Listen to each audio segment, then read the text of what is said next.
ఓట్లు వేయండి అని నేను ఫోన్లు చేయించాను. జగన్మోహన్ రెడ్డికే ఓట్లు వేయండి అని అందరికీ కాల్స్ చేయించాను. అక్కడే ఉన్నాను కదా, కూర్చున్నాను కదా. నేను ఒక 36 మంది ఐపాక్ కుర్రోళ్ళని పెట్టుకొని నేను ప్రతి ఊరికి పంపించి మీరు జగన్మోహన్ రెడ్డికి ఓటు వేయండి అని చెప్పి పంపించేదాన్ని కదా.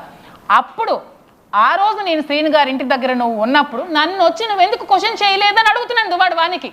నన్ను ఎందుకు వచ్చి నువ్వు క్వశ్చన్ చేసి నా చుట్టుపట్టు బయటకు ఎందుకు లాగలేకపోయావు? లాగచ్చు కదా. అంటే ఇప్పుడు పార్టీ పోయింది కదా, జగన్మోహన్ రెడ్డికి అధికారం లేదు కదా, శ్రీను గారికి అధికారం లేదు కదా, నేను ఇంకొక పార్టీతో చేరి వీళ్ళందరూ అందు చూస్తారని నీ తెలివితేటలు ఏదో తెలివితేటలు చూపించుకో. మాకు ఉంటాయి రైట్స్. నేను ఉమెన్ వెల్ఫేర్ రైట్స్ నాకు ఉంటాయి. ప్రతి ఒక్క మహిళకి రైట్స్ ఉంటాయి. నువ్వే ఆడదాని కదా, నేను కూడా ఆడపిల్లనే, నీకు పిల్లలు కదా, నాకు పిల్లలు ఉన్నారు. మరి మీరు అడగండి, ఆ రోజు ఎందుకు నన్ను వచ్చి లాగలేదు బయటకు చెప్పండి. అక్కడ పబ్లిక్గా కూర్చున్నాను కదా ఆఫీస్ దగ్గర, ఎందుకు వచ్చి లాగలేదు? నేను అక్కడ ఉన్నానని తెలుసు కదా నీకు, ఎందుకు రాలేదు? మరి ఇవేం మీకు అర్థం కావా? నా బాధ మీకు అర్థం కావట్లేదు. మరి ఆ రోజు ఎందుకు నన్ను వచ్చి అడగలేదు? నేను ఏ రోజు కూడా అక్కడ వెళ్ళి ఉండిపోలేదండి పర్మనెంట్గా.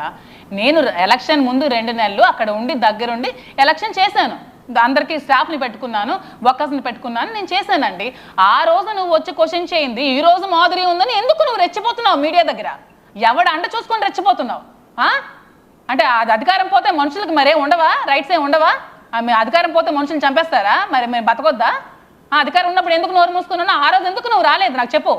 ఆ రోజు ఎందుకు వచ్చి నా జుట్టుపట్టి బయటకు ఎందుకు లాగలేదు? నువ్వు ఇక్కడి నుంచి నా బతుకు దగ్గర నువ్వెందుకు ఉండాలో నువ్వెందుకు అడగలేదు? నీ కూతుర్లు వచ్చి నువ్వెవరితో ఇక్కడ ఉండడానికి నువ్వెందుకే రాజకీయం చేస్తా, మేము సపోర్ట్ చేస్తాం, మా నాన్నకి మేము ఉంటామని ఎందుకే అడగలేదు మీరు? చెప్పండి నాకు సమాధానం. పిచ్చుకొక్కలకు 3 రోజుల నుంచి వాగుతున్నారు ఇష్టం వచ్చినట్టు.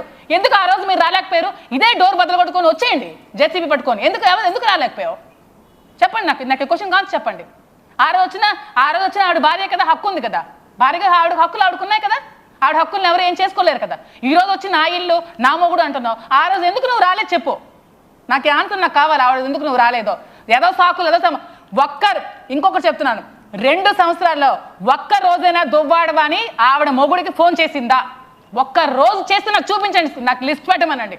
ఏ రోజైనా దువ్వాడ శ్రీనికి 2 సంవత్సరాల్లో నువ్వు నా దగ్గరికి రా, నువ్వు ఆ అమ్మాయిలతో మాట్లాడుకో, నువ్వు ఆ అమ్మాయితో చేయకని ఒక్క రోజైనా నువ్వు ఫోన్ చేసి అడిగావా? నీకు సిగ్గుందా?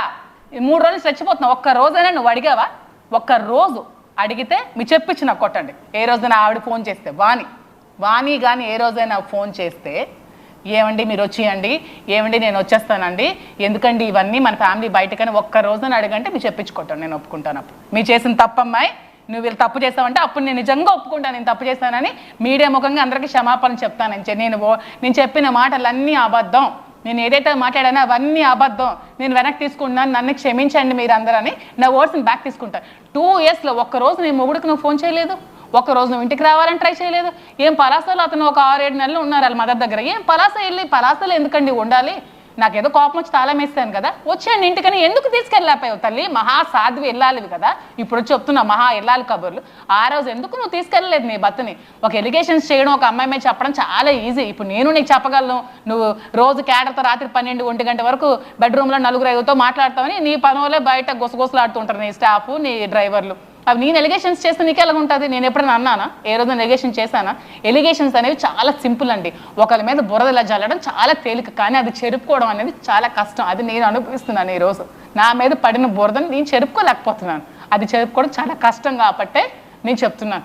ఎంత చేసి ఎంత అనుభవించి ఇన్ని మాటలు పడుతున్నాను.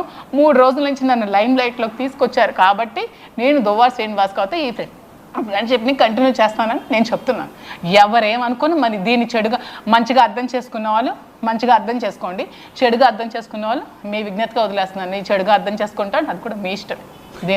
నేనైతే దీనికోసం మీ మనసులో బాధ, మీ గుండెల్లో బాధ అన్నిట్లో ఏమైనా తప్పు అనిపిస్తుంది నన్ను అడగ. లేదండి, మీ గుండెల్లో బాధ, మీ మనసులో ఆవేదన అంతా కూడా ఒక మహిళగా మీరు ఎంత నరకయాతన అనుభవిస్తున్నారనేది మీ మాటలను బట్టి, మీ ఆవేశాన్ని బట్టి స్పష్టంగా అర్థమవుతుందండి.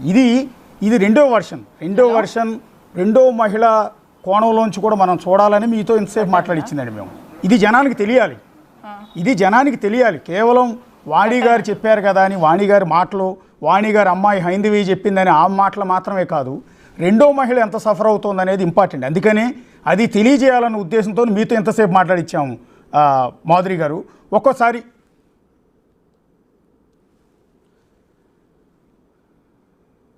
మాధురి గారు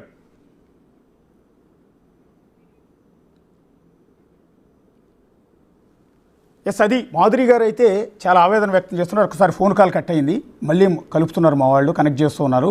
ఒకసారి మళ్ళీ మాట్లాడదాం. ఆవిడైతే